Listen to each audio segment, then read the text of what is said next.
Hola, bienvenidos a la mesa con la que ponemos el punto final al ciclo sobre mantenimiento predictivo en la hora premium de Atlas Tecnológico. Es una mesa excepcional veréis que diferentes perspectivas, diferentes enfoques sobre este asunto. Lo hemos hablado, lo hemos llamado mantenimiento predictivo, pero bueno, ya surgirán casi desde el principio matices y formas de ampliar el concepto porque verdaderamente el mantenimiento predictivo es una de las grandes aplicaciones que está encontrando el sector industrial y la economía en general para, para introducir e incorporar muchos de los avances tecnológicos que se están produciendo en estos momentos.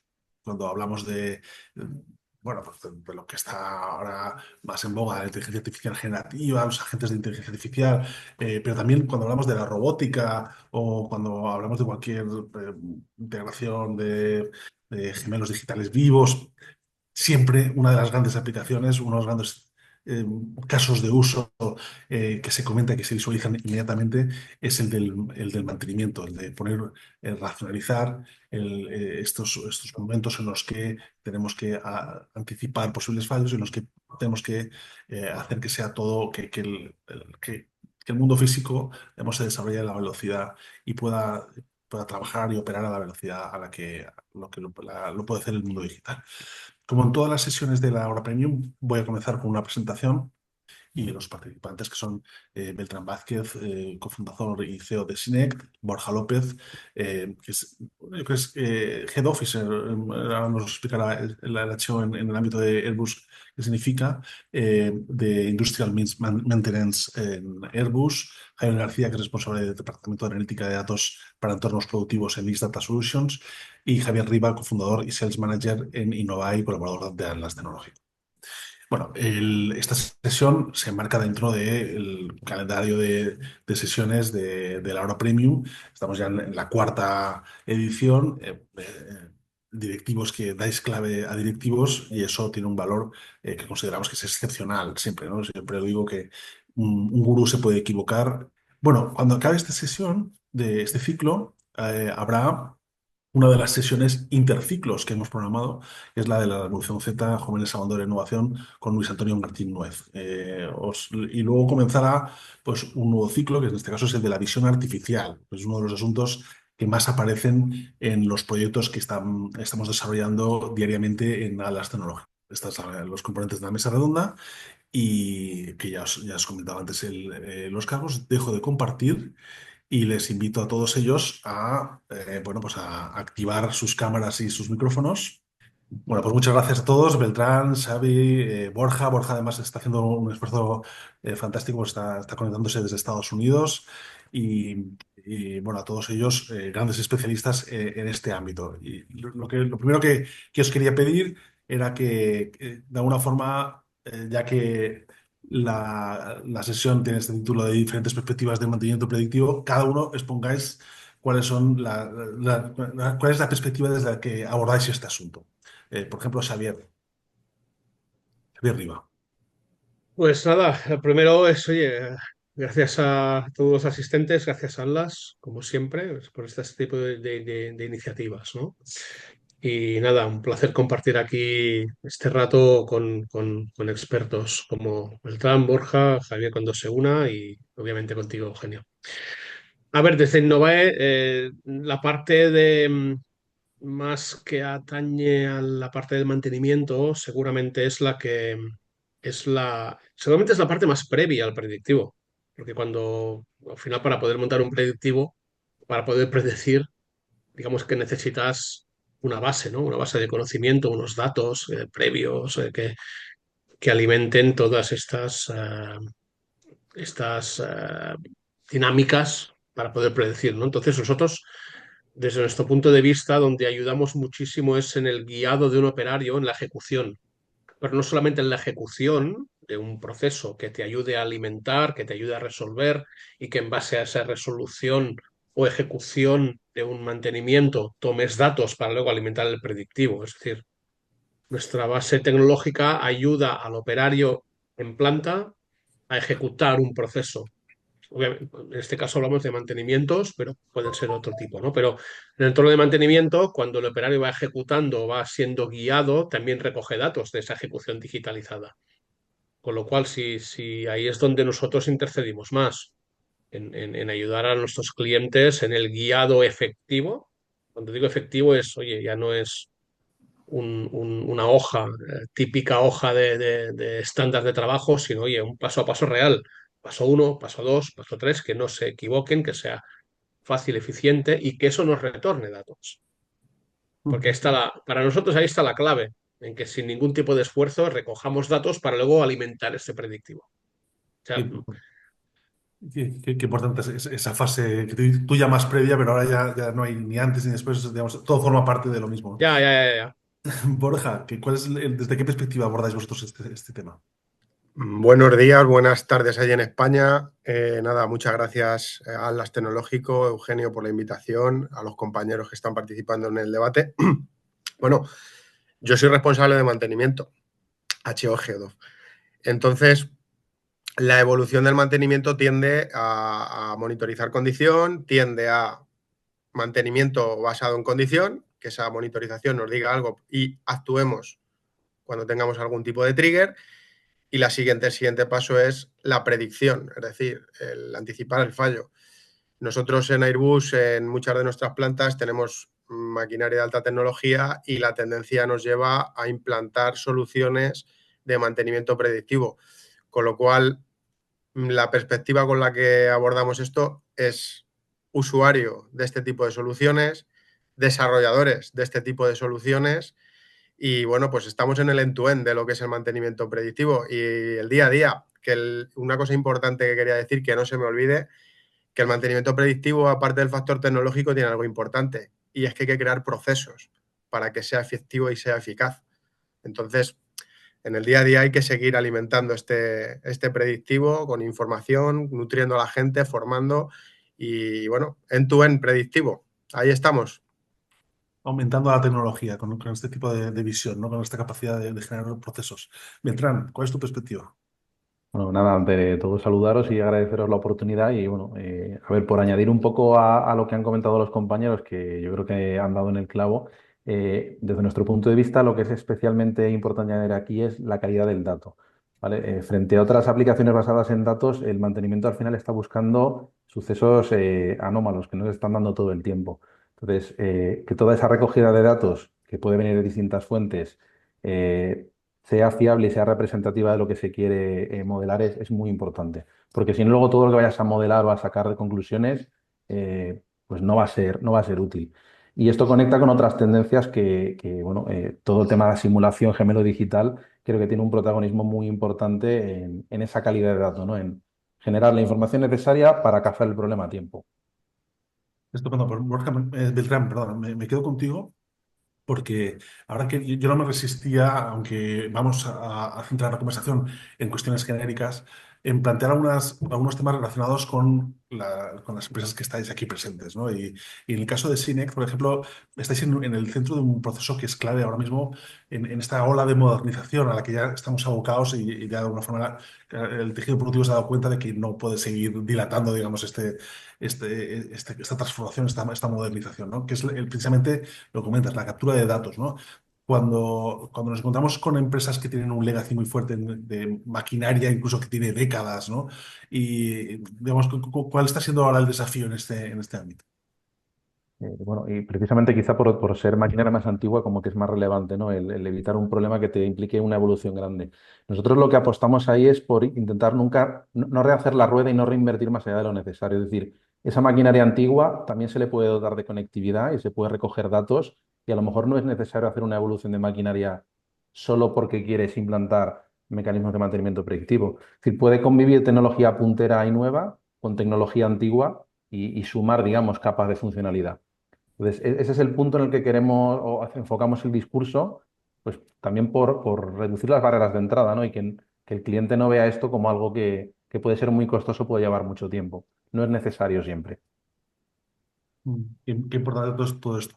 En el caso tuyo, Borja, por ejemplo, sois una compañía, bueno, en general todo el mundo tiene que cumplir las presiones regulatorias, digamos, las exigencias regulatorias. pero en vuestro caso, bueno, sois un sector muy sensible a esto y al mismo tiempo tenéis esa presión de que estáis en plena fase de transición hacia una aviación verde, ¿no? Tanto en combustibles como en materiales, ¿no? Todo esto cómo complica el proceso de mantenimiento, de seguimiento de generación de procesos que comentabas tú antes. A ver, yo entiendo que el concepto de sostenibilidad, Airbus es una empresa que lleva trabajando muchísimos años en lo que es el sector sostenibilidad, con distintas iniciativas corporativas como High Five, High Five Plus, previamente hubo otra que yo no estaba en la compañía y no recuerdo. Hay una trayectoria y hay un legacy.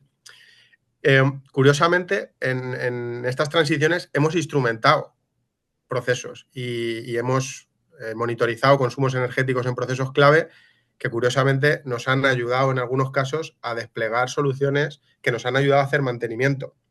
Voy a poner un ejemplo bastante básico. Máquinas que trabajan con fluidos agua, aire comprimido, cuando tú ves un consumo en un caudalímetro, te permite detectar una fuga. Es decir, es compatible. Es compatible. Sí que es cierto que en la parte regulatoria, por ejemplo, nosotros estamos certificados en ISO 50001 y, por ejemplo, una de las primeras cosas que nos pidieron fue mantener los equipos de medición, que esto es importante que la gente lo sepa. Instrumentamos, pero la instrumentación, como bien decía Beltrán, si queremos una buena calidad del dato, el sensor tiene que medir bien. Y nos pedían calibrar los analizadores de redes. Es decir, la sostenibilidad y el mantenimiento van muy de la mano, pero no tiene por qué ser un límite, incluso puede ser un factor que ayude a complementar el uno al otro. Para mí es algo que tiene que ir de la mano y de hecho el concepto que la Unión Europea ya pone sobre la mesa de Industria 5.0 ya habla de concepto sostenible. Que no solo la parte de la eficiencia, ¿no? Económica.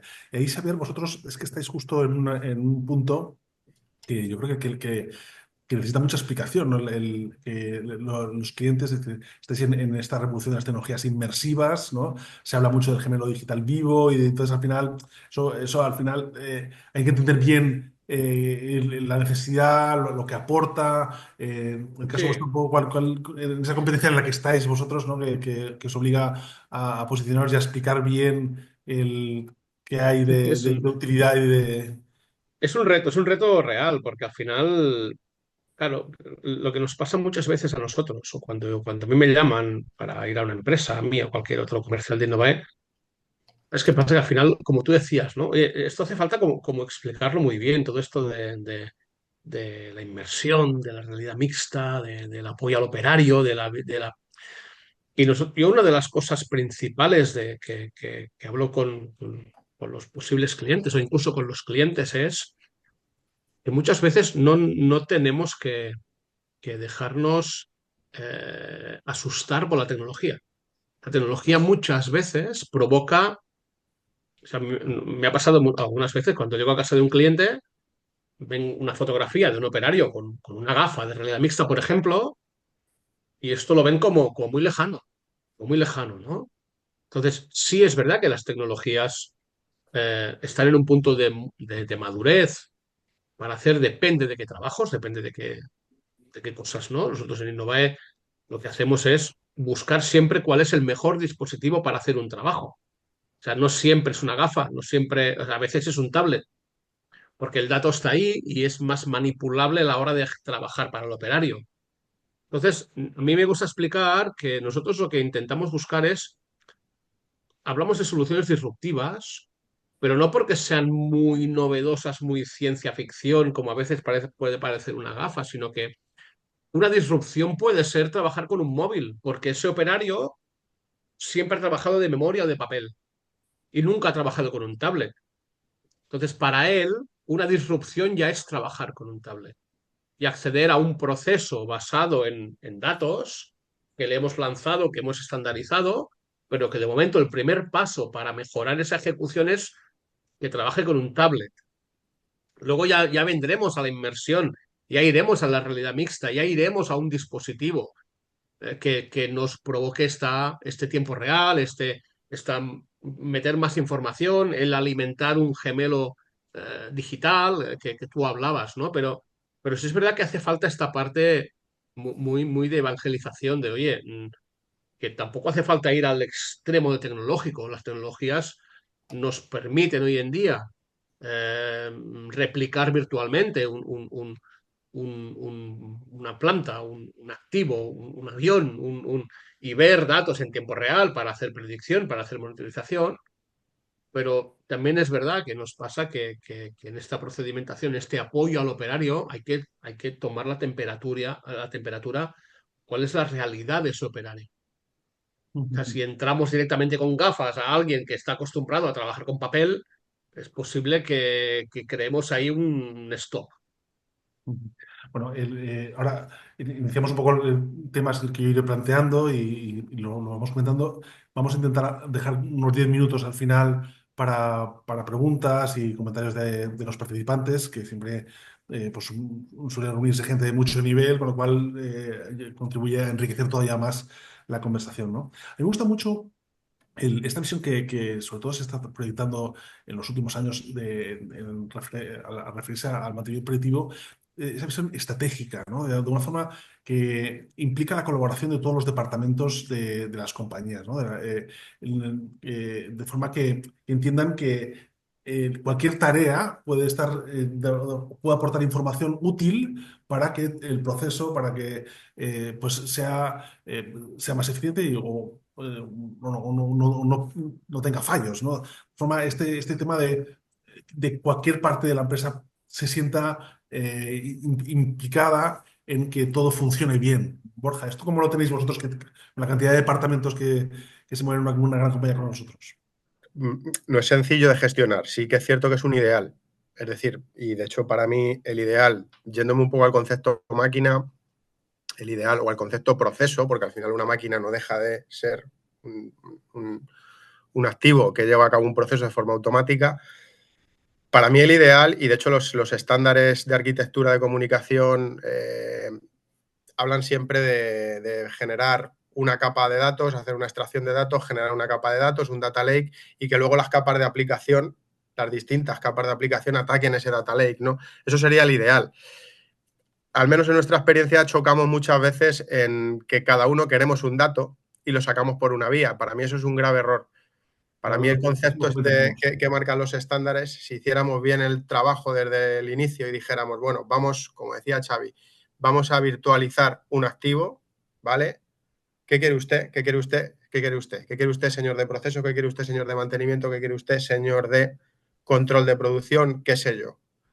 A partir de ahí tú haces, tú mapeas los datos que tú requieres, el mapeo de señales, y sacas tus datos a un data lake. Y luego tu capa de aplicación, cada uno con nuestra aplicación, en este caso, mi caso sería una aplicación de mantenimiento predictivo, pues atacaré a ese data lake, esa base de datos, aquellos datos que yo necesite para mi visualización, monitorización o predicción de mis, en este caso, incidencias, averías, estado de mi máquina. Es complicado orquestarlo de esa forma. Y muchas veces chocamos con eso, con intereses cruzados, yo quiero este dato, yo quiero este otro, y no se hace de forma orquestada. Yo creo que es un reto que no solo nosotros, sino que creo que cualquier compañía debe abordar, trabajar de una forma orquestada con una visión multifuncional. Bueno, es la guerra del KPI, ¿no? Ahora hablamos de esta guerra. Damos la bienvenida a Javier García, de LISDATA. ¿Qué Muy tal, Javier? buenas, muy buenas. Estás de Disculpar, técnico. Oye, disculpar a mira, todos. te dedicamos un poco ahora un momentín para que nos hables desde qué perspectiva abordáis vosotros habitualmente el mantenimiento predictivo y que nos cuentes un poco este proyecto que tenéis con Multiverse Computing para LLM multimodales. ¿Esto cómo puede luego trasladarse a la actividad de mantenimiento predictivo? Bueno, un poco por orden de preguntas. En LIS, cuando abordamos los proyectos, lo primero que planteamos normalmente suele ser, claro, que tiene cada uno por mantenimiento predictivo, ¿no? Hay veces que algunos clientes el mantenimiento predictivo simplemente lo consideran el mantenimiento condicional de toda la vida, de si supera un cierto límite o en X tiempo me va a superar cierto límite, ya con eso se dan por satisfechos, ¿no? Entonces ahí ya empezamos ahí a añadir capas, ¿no? Más complejas. Por ejemplo, en el caso que hemos estado haciendo con esta compañía, en los modelos LLM lo que utilizamos sobre todo es para combinar pues fotos, para poder combinar audios y para poder combinar pues, por documentos de PDFs, por ejemplo, para que el modelo no solamente te diga está fallando esto, sino que además te dé una propuesta de solución y una propuesta de actuación. Es decir, si nosotros, por ejemplo, tenemos en un motor que el audio que estamos capturando empieza a tener un ruido X, ya bien sea cavitaciones o algún tipo de información que podemos estar capturando, cuando el operario pregunte o cuando el sistema automático detecte que esto está etiquetado como cavitación, te puede dar una propuesta de acción de mantenimiento sobre la misma, ¿no? Asociándose a la documentación que le has propuesto. En el caso con la compañía con la que estamos colaborando, bueno, ellos tienen unos equipos súper potentes, ¿no? Porque al final el objetivo de todo esto es intentar también llevarlo a dispositivos Edge, que esa es la complicación, ¿no? Para que un ChatGPT, por poner un ejemplo, te funcione a esta agilidad a la que estamos acostumbrados, requiere una potencia de cómputo muy alta. Entonces, en zonas industriales donde hay poca cobertura o que estés en un sitio, eso, pues, que no tengas acceso a una red adecuada, a veces los dispositivos Edge son los que nos permiten, pero su capacidad de computación es limitada. Entonces, el conseguir desarrollar un modelo que se ejecute con pocos recursos, pues es un poco lo que estamos intentando trabajar con esta empresa, ¿no? A ver si conseguimos sacar algo así. Pero que es a Multiverse Computing, ¿no? Sí, con Multiverse Computing, Ellos efectivamente. consiguen condensar, ¿no? Sí, sí, Un sí. 80-90% de la necesidad de computación, ¿no? Claro. Mm. Fenomenal. Pues bueno, estábamos Xavier, con el tema este de generar, estamos entre la necesaria colaboración de departamentos Sí. para que esto se conciba como una visión estratégica y la guerra de los KPIs, ¿no? De cómo conseguir Sí, qué datos se imponen en cada momento. sí, sí, sí. Xavier Rivas, te decía. Sí, al final es un poco lo que comentaba Borja, ¿no? Al final, o sea, cuando tú estás digitalizando, eh, claro, vuelvo a lo que decía antes, cuando al final de hecho es la base, ¿no? La digitalización de todo esto, de todo lo que estamos montando. Claro, para nosotros digitalizar, en nuestro caso de Innovae, no lo tratamos en la parte de que es sensorizar una máquina y llevar el dato a un cloud para escrutarlo. Nosotros lo que digitalizamos es la ejecución real de un operario para guiarle.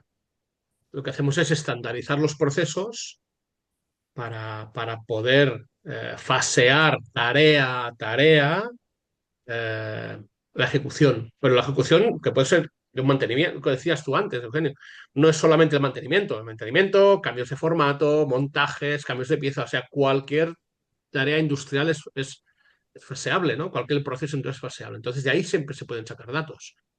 Entonces el hecho de hacerlo, que por eso hablamos de digitalización efectiva, ¿no? Lo hago a través de un dispositivo, un tablet, una gafa, una HoloLens, bueno, ahora ya HoloLens ya no, pero un móvil, casi que podemos meter nuevos parámetros que nos alimenten estos datos, que nos generen datos. Yo puedo medir qué tarda el operario en cada tarea.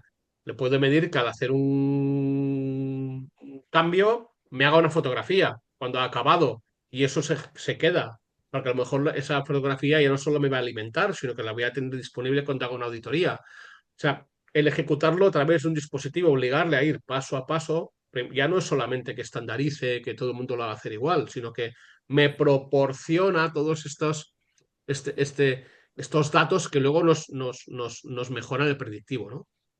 Con lo cual, para mí es muy importante esto, ¿no? Que coincidimos todos, que esto no va solamente de apoyar y digitalizar el mantenimiento, sino que tiene que ser todo a conjunto. O sea, si solo digitalizamos una parte, muchas veces inciden temas de cómo se ha montado, que estaba mal montado, y luego la ejecución no es buena. Y viene el problema de ahí. Con lo cual, si digitalizamos todos los verticales de una empresa, seguro que converge mucha más información que nos puede dar pistas para mejorar todo ese mantenimiento, ¿no? Ahí, Beltrán, el tema es que lo que estamos comentando de los datos, claro, si ya es complicado poner de acuerdo, como comentaba Borja, a los departamentos, encontrar el KPI que nos vale a todos, ¿no? Y encima ya entramos con nuevos tipos de datos, ¿no? Como comenta Javier, de ya una versión pues, de incorporando nuevas fuentes de vídeo, de audio, de multimodales, de PDFs, no sé.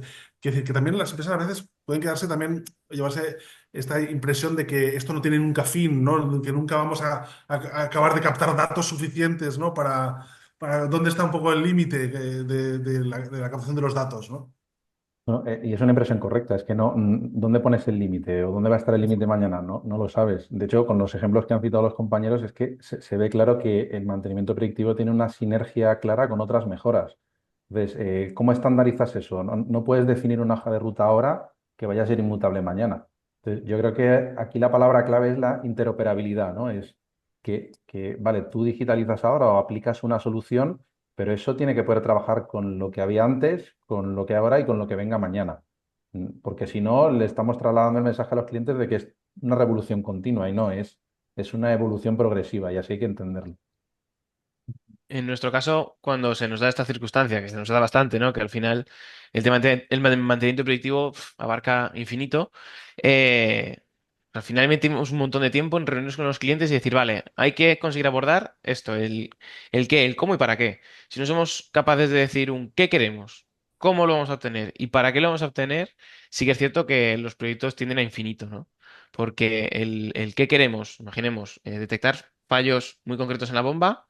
¿Para qué? Para reducir, obviamente, las paradas inesperadas bueno, eso es el cómo, y el para qué es el que nos sirve un poco de feedback, ¿no? Porque al final estos modelos muchas veces necesitas un feedback, ¿no? De si lo está haciendo bien o mal. Pero si no, también el lanzarlo ahí y a ver qué te devuelve es que suele ser, por lo menos en nuestros casos, la mayor dificultad, ¿no? El obtener un sistema que se retroalimente. Porque nosotros podemos cargar los modelos de muchísima información, les podemos meter de todo, pero validar que lo que está devolviendo es bueno o malo, sin obligar al cliente a que lo supervise, que al final al principio lo puede hacer con mucha ilusión, pero llega un momento en el que se puede llegar a cansar. Ahí sí que necesitas un para qué muy bien definido, que tú mismo o el modelo pueda ser capaz de supervisarse. Pues si no, eso, tienden a ser infinitos y bueno, pues a Ya. veces frustra.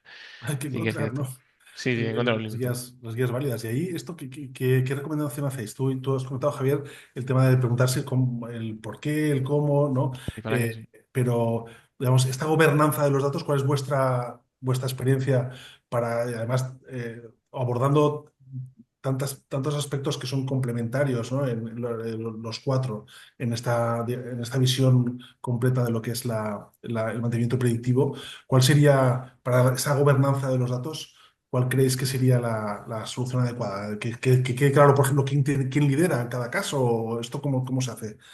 Quien queráis. No sé si Beltrán, por Yo, No, a ejemplo. ver yo si. quería aportar respecto a lo que Borja. estaban comentando los compañeros, estoy totalmente de acuerdo con Javier en que hay que tener claro qué quieres. Y en el caso del mantenimiento predictivo, mm, hablamos mucho de tecnología, pero también hay que hablar de metodología.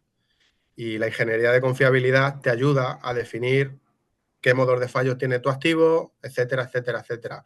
Cuáles son las potenciales causas, etcétera, etcétera. En nuestro caso siempre partimos de un árbol de fallos, de un RCM, de un ANFE. Siempre partimos de ahí. Y introducimos una variable para cada modo de fallo que es el parámetro clave de activo que me puede decir cómo de bien o cómo de mal está ese sistema. De esta forma tú lo que haces es filtrar, no haces una extracción masiva de datos de tus PLCs, de tu control numérico, de tu instrumentación, sino que diriges la solución a buscar un modo de fallo específico. Y entiendo, a nosotros nos está funcionando bien y es algo que yo siempre recomiendo. La tecnología está bien, pero vamos a empezar por definir los modos de fallo, qué me causa un fallo y con qué parámetro puedo anticipar ese fallo. Pero ¿quién decide, en vuestro caso, quién decide el parámetro clave? Eso es ingeniería de mantenimiento y confiabilidad. O sea, en ese sentido, solución de predictivo, ingeniería de mantenimiento es quien define, quien hace un análisis RAMS, quien hace un RCM, quien hace un ANFE. Parte siempre de un ejercicio profundo de investigación de los modos de fallo y sus potenciales causas. Y eso lo tiene que hacer quien sabe de la máquina. Y los demás, Beltrán, el tema de la gobernanza de los datos. ¿Cuál es vuestra recomendación? Sí, bueno, sobre la gobernanza, pues la aproximación tiene que depender un poco de la organización. Es decir, obviamente una organización muy cohesionada y de gran tamaño, pues puede aspirar a una arquitectura de data lake, donde los datos puedan estar a disposición, pero eso a lo mejor puede ser demasiado complejo para organizaciones más pequeñas. Entonces, conectando con lo que decíamos antes, se puede hacer que los datos estén disponibles con esa integración correcta de sistemas. Es decir, a lo mejor no hay que ir a una macro solución que definas hoy, pero sí asegurarte que tus sistemas se hablan y que la información puede fluir cuando lo necesites.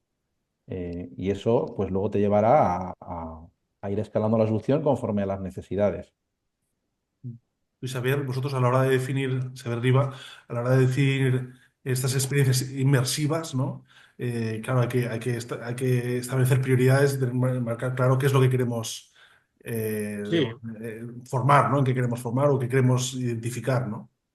sí, está claro, está claro. Al final, eh, digamos que nosotros cuando proveemos las soluciones al cliente, quien tiene esa decisión es el cliente. Nosotros lo único que podemos hacer es darle herramientas para que esos datos, el cual él ya ha filtrado, ya ha decidido, ya sabe cuáles son, o los que te generan alerta, o lo que les va a servir para que el operario trabaje o haga esa operabilidad en campo, acceda rápidamente a ellos de manera estandarizada y protocolizada. Nosotros normalmente en el dato ahí no trabajamos nosotros. Sí, sí tenemos que, obviamente, si es un tema más inmersivo de gemelo digital, ver cómo representar ese dato en ese entorno inmersivo, pero al final lo único que podemos hacer es dar herramientas para que el dato se transforme en algo visual, en algo manipulable, en algo consultable rápidamente para poder actuar rápidamente. En el dato nosotros poco intervenimos. Bueno, al final es con el que vosotros construís vuestras experiencias. Sí, sí, sí, sí, evidentemente, evidentemente. Bueno, una de las ideas que ha aparecido en las charlas previas a esta mesa es, bueno, que resulta tan crítico dar la alarma en el momento adecuado como pasar a la acción de la forma más eficiente posible, ¿no? Y entonces, y ambas tareas requieren de formación y de una visión, pues, holística de la actividad de la compañía. Y es decir, muchas veces nos preocupamos mucho de identificar y del momento de dar la alarma, pero luego la capacidad de reacción no está compasada o no está al mismo nivel. No sé vuestra experiencia, Javier, por ejemplo, Javier García. Sí, mira, ahora por la mañana estaba precisamente en esa fase con un cliente. Bueno, hacen piezas de plásticos para coches. Y es un poco eso, ¿no? Hemos conseguido determinar un poquito un elemento que es una inyectora, que tiene atascos. Hemos conseguido definir qué sensores o qué elementos son los que determinan en la analítica que esos se producen o se van a producir potencialmente esos atascos. Y ahora estamos añadiendo esa parte y obviamente es un trabajo conjunto con la empresa, con nosotros. Nosotros tenemos el conocimiento de generar esto en un modelo y ellos tienen el conocimiento de qué se hace, ¿no? Entonces, vale, cuando se haya el atasco ellos ya saben lo que hay que hacer, pero cuando se está empezando a producir y todavía sigue la máquina funcionando, ¿qué hay que hacer, ¿no? Entonces, aquí es ese feedback suyo, cómo documentarlo, cómo incluirlo dentro del sistema para que si una persona llega nueva a la empresa, no tiene mucha experiencia, y la máquina le está diciendo, oye, que se va a producir esto, pueda ser un poco autosuficiente, ¿no? Con un asistente de este tipo, ¿no? Multimodal, en el que tú escribes, pues, tipo ChatGPT, vaya, o sea, la máquina te está diciendo que la inyectora está empezando a generar un problema de, bueno, que se van quemando los plastiquillos, se va quedando y al final se va a taponar, te estoy detectando esto. Entonces tú le puedes empezar a preguntar, vale, me indica que hay un riesgo así de alto. ¿Cómo de preocupado debo de estar, no? Pues mucho, poco. Tienes que ir ya, puedes ir en un rato. ¿Con qué herramientas tengo que ir, no? ¿Voy con el martillo o solamente, o tengo que parar la máquina y hablar con mi responsable, ¿no? Todas estas cosas permiten también dar un poco de independencia a las personas y que no cualquier alarma levante todo el personal y preocupe a la empresa, ¿no? Y eso es un poquito la combinación también con los LLMs y estos modelos, ¿no? Entonces ahora estamos generando esos procedimientos, que es lo que hablaba Borja, ¿no? También hay que generar un poco unos procesos también a estas cosas, que se asocien a las alarmas y a lo que detectan los modelos. Y así. Bueno, no estaba pactada la pregunta, Javier. No sabía que Ya, esta ya. mañana lo tenías tan fresco. Beltrán, ¿cuál es vuestra experiencia en este tema? Bueno, a ver, al final depende un poco de lo que se busque con el mantenimiento. Yo creo que lo relevante es esa acción que hay que hacer deprisa y corriendo, lo que queremos es evitarla, ¿no? Entonces, lo importante aquí, yo creo que podemos sumar todo el tema de simulación, de poder anticipar la reacción. Porque cuando se produce la avería, a lo mejor ya te para la maquinaria y hubiera sido mejor haber actuado antes. Entonces, hay cosas con las que no vas a poder ir con el martillo corriendo, ya es tarde, tienes que haber actuado antes. Entonces, ¿de qué parte esto? Pues análisis, simulaciones y lo que comentaba Borja antes, ese análisis previo de ingeniería de modos de fallo es lo que te dice qué tendrías que haber hecho, qué tienes que hacer para evitarlo.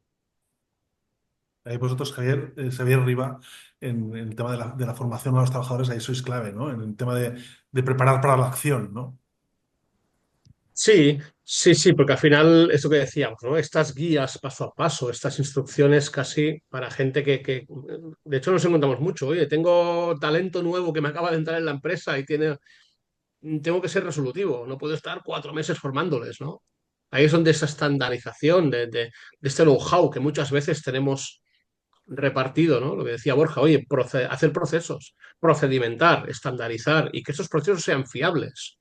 Y para que sean fiables tienen que ser vivos en el tiempo, ¿no? O sea, no podemos tener un estándar de 27 pasos que gracias a la tecnología podemos reducir en 15 porque le damos un vídeo de cómo configurar, de cómo hacer algo en lugar de que tenga que hacerlo de memoria, ¿no? O sea, ahí la tecnología nos está ayudando a mejorar ese guiado, ¿no? Pero primero, hacer el proceso y cuando está muy bien estandarizado, es que ya no es que solo nos sirva para ejecutar, sino que nos sirve para que alguien que tiene poco conocimiento, casi a medida, tengo clientes que me dicen que, oye, que casi se está formando a la vez que está trabajando, ¿no? Porque está tan bien especificado, está tan bien explicado que sirve para formar y casi para ejecutar, ¿no? Entonces esa fase, la verdad es que esa digitalización efectiva de la que hablaba antes, sirve también para esto, para los onboardings de los trabajadores. Ahora que, bueno, que decimos, ¿no? Esta falta de talento que está en el mundo industrial, hace falta mano de obra y casi que renta desde el primer día. Eso es muy difícil, ¿no? Pero si tenemos muy bien estandarizado el proceso, si somos capaces de hacer... El gran trabajo está ahí, ¿eh? Identificar cuáles son los procesos clave que tenemos que estandarizar, que tenemos que, sobre todo, que salvaguardar. Porque muchas veces lo típico, ¿no? No es que esto lo hacía el técnico que está a punto de jubilarse, y lo digo con la boca pequeña. Tenemos que ser capaces de retener todo ese know-how. Hubo un cliente que me dijo una vez una frase que es muy interesante, que me dijo, oye, ¿cuánto dinero vale saber dónde tengo todo el conocimiento que sé que tengo, pero no sé dónde está? ¿Cuánto vale todo eso? Entonces, si conseguimos todo eso, meterlo en una base de datos bien estandarizado, bien sectorizado, bien y disponible a través de dispositivos, como decíamos, ¿no? Para ser consultados Es un complemento brutal y que al final es la base de todo el conocimiento. Y ahí es donde intentamos estar, ¿no? Y vosotros, Borja, esa coherencia entre la alarma y la acción, ¿cómo la conseguís? A ver, voy a hilar un segundo con lo que comentaba Xavier, porque tengo una frase de filósofo para esto que decía él, ¿no? Del proceso y de la digitalización del proceso. Si tú no tienes un proceso eficaz, es decir, que conlleve que se hagan bien las cosas, que se hagan las cosas correctas, un proceso estándar correcto, difícilmente la digitalización te puede ayudar. Pero si tú tienes un proceso eficaz y lo digitalizas, vas a obtener más eficiencia, lo vas a hacer mejor. O sea, antes haces lo correcto y ahora haces lo correcto y lo haces mejor aún. Entonces es muy importante eso, partir de un proceso fiable, que tengas bien definido, que sea eficaz, que se haga lo correcto y luego esa digitalización nos va a asistir para hacerlo mucho mejor. Vas a tener acceso a más información, vas a tener acceso incluso a realidad aumentada en algún caso, vas a tener acceso a tener otra visión complementaria de lo que es tu proceso. En cuanto a la alarma y la acción, han dado con la tecla los compañeros, lo han comentado. Procesos claros, procesos claros. Por ejemplo, el mantenimiento basado en condición, lo que te dice es que tú tienes un warning y tienes que tener predefinida una acción ulterior. Y tiene que estar predefinida y tiene que estar definida y lo tiene que saber la gente. Obviamente, como decíamos, herramientas como un chatbot, como un asistente, como un browser incluso. Nosotros, por ejemplo, el asistente que tenemos para el equipo técnico se parece más a un browser que a un chatbot. A mí los chatbots me gustan poco. No sé si es porque he dado con alguno que es un poco que me saca de quicio, pero todo eso ayuda muchísimo. O sea, que tú tengas acceso a toda esa documentación de forma accesible, sencilla y que tú tengas lo que necesitas para abordar una incidencia de forma inmediata, te acorta mucho los tiempos de respuesta en una avería. Pero sobre todo hay que tener muy claro eso. Si yo tengo una monitorización, tengo unos warnings, hay que saber que esta alarma conlleva esta acción posterior. Y por supuesto no hay que llegar al fallo funcional que comentaba antes Beltrán. Tiene que haber una alarma previa que me diga ajusta esto antes de cambiar un componente. Haz un ajuste, haz un engrase, haz una limpieza. Pero sobre todo tener muy claro, procedimentado y estandarizado qué tengo que hacer. Entramos Sí, ahora señor. Perdona. No, digo sí, señor. Me ha salido sí, señor. Ah, bueno, entramos ahora en una fase un poco porque, bueno, en 10 minutos pues sí que deberíamos dejar 5 minutos para que la gente intervenga, pero hay una serie de preguntas un poco, sí que las voy a lanzar un poco y el que las coja el vuelo, bueno, por supuesto todos puedes intervenir, ¿no? Pero ya no, ya quiero un poco más agilidad, pero no quiero resistirme a plantearlas. Por ejemplo, eh, si yo soy una empresa y no me estoy planteando reducir los tiempos y los plazos de parada de producción, con todas las tecnologías que hay, con todas estas mejoras de captura de datos, ¿es que no estoy haciendo bien las cosas? ¿O una cosa no tiene por qué necesariamente llevar a la otra? ¿Quién se anima? A ver, también hay que tener en cuenta el contexto de cada empresa, ¿no? Entonces, hay empresas que están muy lejos de esto y hay que entenderlo. Entonces, depende del contexto de operación, tú tienes que analizar qué es lo mejor en ese momento. Y yo voy a compartir no sé, no me gusta llamarlo fracaso, un aprendizaje que tuve hace unos años, precisamente queriendo implantar mantenimiento predictivo, mantenimiento basado en condición. Quisimos hacer esta implantación cuando no teníamos una base humana, no teníamos personal para poder hacerlo. Y de esto de que te enfrascas, eres más joven y tienes, no, se me ha metido aquí el predictivo, quiero implantarlo, pero no tengo mimbres para hacerlo. Entonces, a lo mejor ahí te pide hacer un mantenimiento preventivo de toda la vida y ya anticipas, que no es lo óptimo, no, porque esto optimiza más, yo lo tengo nítido, pero es que a lo mejor el paso tienes que ir dando pasos, cubriendo pasos previos. Y hay que analizar ese contexto de operación, es importante, ver qué nos pide el contexto de operación de cada problema, de cada situación. Pero ahora mismo, digamos que ya con la tecnología que hay disponible, ya deberíamos, es decir, todo el mundo tiene que plantearse que se puede ya recortar tiempos de parada, y si no lo estoy haciendo es porque me quedan pasos que dar y los tengo que dar. No sé, Beltrán, Sí, que te veo pero ahí. no es un todo o nada, quiero decir, tampoco hay que flagelarse, ¿no? Pero sí meterse el discurso de que esto no es el futuro, que esto está ya aquí, y a lo mejor no hace falta ir vamos a hacer el mantenimiento de absolutamente todos los activos, todas las máquinas, porque la realidad es que al final en cualquier proceso productivo hay un punto que probablemente sea el que más te duele, ¿no? Pues a lo mejor conviene empezar a atacar ese, ¿no? No aspirar a todo, reducir el alcance y dar pasitos pequeños, pero efectivos.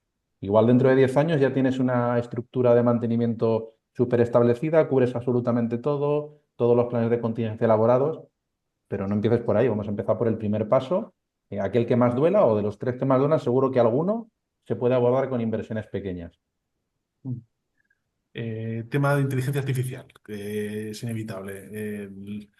¿Cómo va a evolucionar? ¿Qué cambios veis en la actividad de mantenimiento predictivo que se van a producir pues en los próximos 2 años, el próximo año, 2 años? Aunque está claro que cada mes aparece un modelo nuevo, aparece una cosa nueva, ¿no? Pero de alguna forma una cosa es también lo que el mercado de la tecnología está avanzando y otra cosa también es el ritmo de integración, ¿no? En las empresas, en nuestra actividad. Pero, digamos, distinguiendo lo coyuntural de lo estructural, digamos, ¿qué cambios creéis, grandes cambios que se van a producir? Yo desde mi punto de vista, un poco por lo que hemos vivido, va sobre todo, la IA está muy enfocada actualmente en temas, los modelos estos GPT famosos, y yo creo que va a reducir mucho los procedimientos de, hablamos de digitalizar documentaciones y datos para poder obtener tener esa información disponible. Pues toda esa automatización la harán el subir a una base de datos no sé qué información, el crear X parte de incidencia y subir a no sé dónde, todo eso lo harán estos modelos, ¿no? Se le podrán dar unas pequeñas pinceladas y automáticamente lo generará y lo subirá donde tenga que subirlo, ¿no? Y eso recortará muchos tiempos. Al final no está tan asociado al mantenimiento predictivo como tal, pero sí a la operativa diaria de una fábrica, de una empresa, ¿no? Entonces, yo creo que van a ir por ahí los tiros, mucho. Más allá, porque la analítica de datos, o por lo menos como nosotros enfocamos el tema del mantenimiento predictivo, que es analítica de datos, eh, ahora el escollo grande es conseguir esos datos, porque al final las empresas son muy cerradas, a veces parten de que no tienen datos y ya dices, vale, si tu proceso tiene una temporalidad de, imagínate, o lo quieres monitorizar una semana, pues hasta que no tengas 3 meses de datos, pues es que pues no tienes ni 12 datos, ¿no?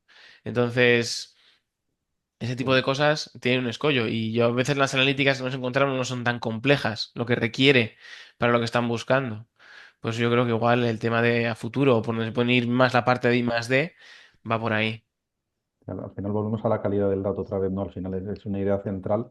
Yo creo que toda esa parte que comentaba Javier de todo lo que son los LLM, eso, a toda la parte de respuesta y de dotar de conocimiento al personal es clave, pero también la IA no generativa, que bueno, que ya pasa un poco de moda, pero sigue estando ahí, te habilita soluciones que a lo mejor estaban fuera de lo que era accesible. Pero estoy de acuerdo que no hace falta tampoco algoritmos necesariamente complejos, pero sí que el análisis de datos multivariable a veces te hace encontrar soluciones que no estaban evidentes. Y aquí tengo un ejemplo precisamente de un tema de aviones. Estamos atacando el modelo de mantenimiento predictivo de un motor que se averiaba una y otra vez y no había manera de encontrar el problema. Y cuando abres un poco el abanico de datos y empiezas a valorarlo, resulta que el problema estaba en un motor que estaba en la otra ala que no se había estropeado nunca, pero estaba operando a menos revoluciones de las nominales y eso hacía que el motor que tenía al lado tuviese que trabajar por encima de lo nominal y eso generaba un desgaste mayor. Entonces, al final el problema no estaba en la máquina que fallaba, sino en otra. Esas interconexiones, precisamente, las tecnologías de datos es lo que te permiten explorarlas, ¿no? Y eso generará modelos más complejos y ahí entra la tendencia que yo creo que viene ya, es lo de la tendencia de modelos de IA explicables, ¿no? Que, vale, sí, has encontrado un modelo que te caza el problema, pero esto, ¿qué me está diciendo? Y eso ya conecta con lo que comentaba también Javier de documentación y todo eso.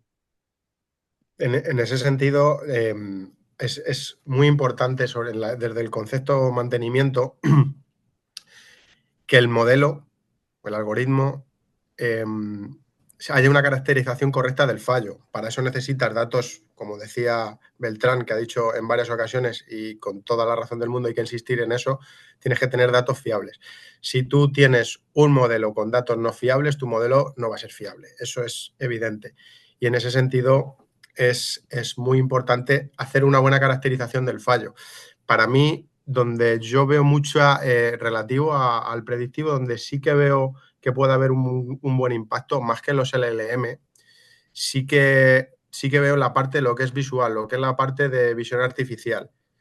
Nosotros ahora mismo analizamos un tracer de un motor, lo analizamos visualmente, vemos un gráfico y tú tienes unas referencias o tienes unos patrones de funcionamiento que tú visualmente activas. Sí que es cierto que hemos hecho reglas, hemos programado reglas, ¿no? Ya me avisa, ya me salta un aviso. Pero ese análisis fino, un sistema de visión artificial lo va a hacer mucho más rápido que un técnico. Y ahí es un poco donde debe entrar, donde yo creo que hay mucho potencial para complementar la visión del técnico. O, por ejemplo, en inspección de ultrasonidos. La inspección de ultrasonidos se basa en una representación visual del ultrasonido. Automatizar eso es mucho más rápido que el ojo experto, que el ojo experto lo va a hacer fenomenal. Pero si nosotros complementamos ese ojo experto con una buena caracterización del fallo, con buenos modelos que me faciliten la toma de decisiones, para mí ahí es donde está el kit de la cuestión. Interesante. Un tema que a mí me gusta mucho, pero creo que lo pongo encima de la mesa, que son los robots móviles, estos autónomos, ¿no? Hay compañías que me han contado pues, que ya utilizan, por ejemplo, el Spot este de Boston Dynamics para que esté alrededor de líneas de producción, pues dando vueltas continuamente para dar alertas, ¿no? Este tipo se habla del tema de los humanoides, este tipo de cosas, no, digamos, trascendiendo la anécdota del spot.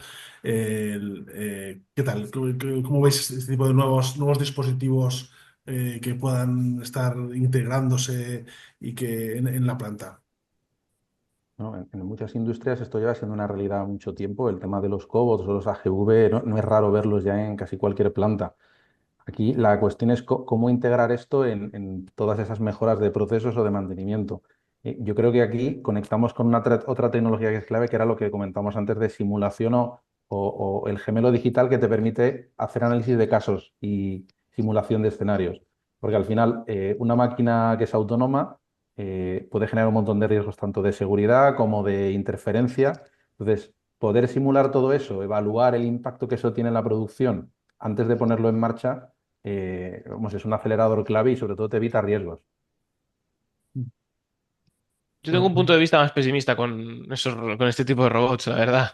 Es decir, ¿cuántos grados de libertad estás añadiendo a un proceso por sustituir a un humano? Igual podrías automatizarlo de otra forma y simplificar el problema. Es decir, vas a añadir un robot que tiene N grados de libertad porque tiene deditos y tiene de todo, que también hay que mantener, que es más complejo, que es más caro.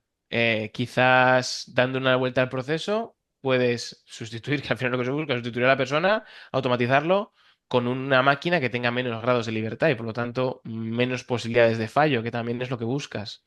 Esto es un poco como el que quiere ir a hacer la compra en helicóptero. Por poder puedes ir y bien, pero ¿es realmente necesario? Si tu objetivo es reducir costos y reducir preocupaciones en general de mantenimientos. Porque un robot Bueno, de estos operando se cae, se rompe y tienes que cambiar el robot entero y el coste cuál es. Que también, no sé, desde mi punto bueno, de vista, en muchos casos complementa al humano, quiero decir, en automoción estos AGVs al final lo que evitan es cargas de trabajo excesivas, posturas malas o repetitivas, errores en el picking. Al final hay muchas tareas industriales donde el trabajo manual del humano es irreemplazable. No vas a coser la tela de un motor con una máquina de costura. Es que hay labores que al final es el humano, ¿no? El que es la estrella, pero la máquina puede ayudar a evitar lesiones, accidentes. Y ahí seguro que del tema formación tiene que ir de la mano totalmente. a ver si robots colaborativos y quizás AGVs, los rumbas, también. O sea, yo los veo bien porque al final es lo justo que necesitas para X cosas, pero intentar sustituir o quizás eso, el spot. Pues igual con, no sé, quieres poner un dron que vuele, pues igual es un problema, igual es más fácil el spot o el propio AGV normal que va por el suelo, no hace falta poner un spot, ¿no? Bueno, simplemente es eso, que a veces me da la sensación que queremos ir muy hacia el futuro y que haya más apariencia de lo que realmente se puede llegar a necesitar con estas cosas. Aquí al final, para mí, la gran aplicación de la robótica móvil en cuanto al mantenimiento es lo que el concepto de mantenimiento conductivo, que no deja de ser pues una serie de verificaciones que haces, que al final, pues, a ver, depende del business case. A lo que decía Javier, pues Mm. un robot no cobra todos los meses. Hay que mantenerlo, tiene unos costes recurrentes, hay que mantenerlo, hay que alimentarlo, tiene consumo eléctrico. Para mí es un poco el potencial, ¿no? Esas verificaciones que además sí que pueden complementar en un momento dado a la visión estándar de un humano, porque tú puedes equipar el robot con una termográfica, puedes equipar el robot con un sistema de NDT para que te detecte fugas en redes de fluidos.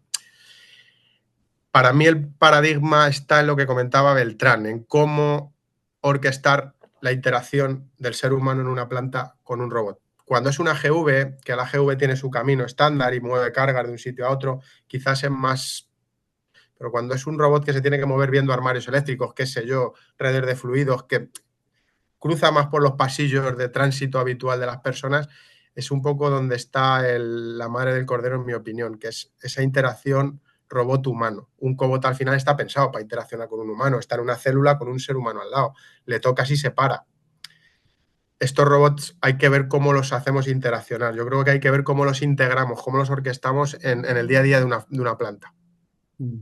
Bueno, y ya para cerrar un poco la conversación, me gustaría que cada uno de vosotros describiera lo que es para cada uno de vosotros la cultura del no fallo, digamos. Hasta dónde debe llegar según vuestra experiencia personal, ¿no? Eso en qué debe consistir. Eh, pues no sé, vamos contigo, Borja, mismo. El, es decir, ¿es el cero absoluto o es un caminar hacia... Yo honestamente no creo en la cultura del no fallo, creo que todo sistema, todo activo tiene mecanismos de fallo y por ende hay probabilidad de que falle, depende de su fiabilidad. Y también creo que no hay que estigmatizar el fallo. Me explico. Del fallo, si lo revertimos, del fallo aprendes. Y de hecho, por ejemplo, modelos un modelo, hablaba antes de caracterización del fallo, hay modelos que no te van a detectar un fallo si no saben cómo se representa ese fallo. Yo creo que no hay que volverse loco con el no fallo. Hay que, obviamente, tener ese objetivo de mejora continua, reducir los fallos, priorizar donde más me pica, como decía Beltrán anteriormente, pero es que el no fallo para mí es una utopía, sinceramente. Sí. Sobre todo es importante entender el impacto que tiene el fallo, ¿no? Tanto a nivel comunicativo como de que todas las partes involucradas entiendan que eso es importante y por qué. Pues porque esto va a afectar a esto, que va a afectar al otro, y a lo mejor se pueden encontrar a veces soluciones que no es evitar el fallo, sino evitar el impacto de ese fallo. Entonces ahí todo lo que sea simular escenarios, entender la problemática que hay detrás del problema, te puede ayudar a tomar medidas que a lo mejor no tenías previstas, o si te centras solo en evitar el problema, te pierdes parte de las soluciones. Javier Riba, ¿vosotros cómo enseñáis a esta cultura cómo la integráis en vuestras realidades inmersivas? Al final es un poco lo que decían Borja y Beltrán, ¿no? O sea, yo coincido mucho con lo que dice Borja. Oye, no fallo, o sea, del fallo se aprende, se mejora ese protocolo, decía Beltrán, para solucionarlo, ¿no? O sea, los procesos tienen que ser vivos. Obviamente, la primera vez que te pasa algo, o sea, nosotros, por ejemplo, una herramienta que tenemos que es para asistir remotamente entre plantas a un técnico que tienes, oye, cuando nos pasa algo por primera vez y lo estamos asistiendo con realidad aumentada, oye, grábalo porque la próxima vez que te vuelva a pasar ya tendremos un mecanismo para, o sea, las tecnologías sirven para eso, para mejorar el know-how, para protocolizar mejor, para retener ya no solamente el qué hacer, sino el cuando falla, qué hemos hecho. Pues claro, hostia, esto nos pasó, ¿qué hicimos? Ostras, si no lo tengo, hombre, a ver, el no fallo para mí, yo coincido con Borja. O sea, las cosas siempre fallan, siempre pasan cosas que no has pedido prever. Entonces, el tema ese es la respuesta, ¿no? O sea, coincido muchísimo con lo que han dicho. Y Javier, vosotros la cultura del no fallo, ¿cómo la entendéis? Y bueno, al final, pues un poco como a todos los compañeros, ¿no? Siempre que hay un humano de por medio, el no fallo es imposible. Y luego, pues al final es un conjunto de herramientas y metodologías que, pues obviamente, la mejora continua entre ellas, que buscan eso, ir reduciendo al mínimo, ¿no? Pero es siempre el acercarse al mínimo, nunca vas a llegar al cero absoluto. Fenomenal. Bueno, pues muchas gracias a Xavier Riba, Javier García, Beltrán Vázquez, Borja López por esta conversación que a mí se me ha hecho súper corta, la verdad, muy agradable y además hemos tocado temas muy interesantes y muy aterrizados a lo que yo creo que es el día a día de todos, ¿no? De muchos de los directivos y los responsables que estáis en el ecosistema de Atlas Tecnológico. Bueno, el tema del mantenimiento está claro que forma parte intrínseca de la actividad de todas las empresas y bueno, y muchos de los esfuerzos tecnológicos que hagamos tienen que ir dirigidos ahí. Muchas gracias a los cuatro. Retomamos en el día 22 de mayo a la una también, como siempre, las sesiones de la hora premium con Luis Antonio Martín Nuez, que es CEO, inventor y cofundador en Academia de Inventores y colaborador de Atlas Tecnológico, que nos hablará de una de las cosas más apasionantes, difíciles de entender y verdaderamente y que más impactan en las decisiones de las empresas, que es la revolución Z, los jóvenes al mando de la innovación. Madre mía, eso sí que es un desafío, hablar de ese tema. Muchas gracias a todos y nos vemos el 22 de mayo. Hasta luego. Gracias. Gracias. Adiós. Hasta luego. Buen día.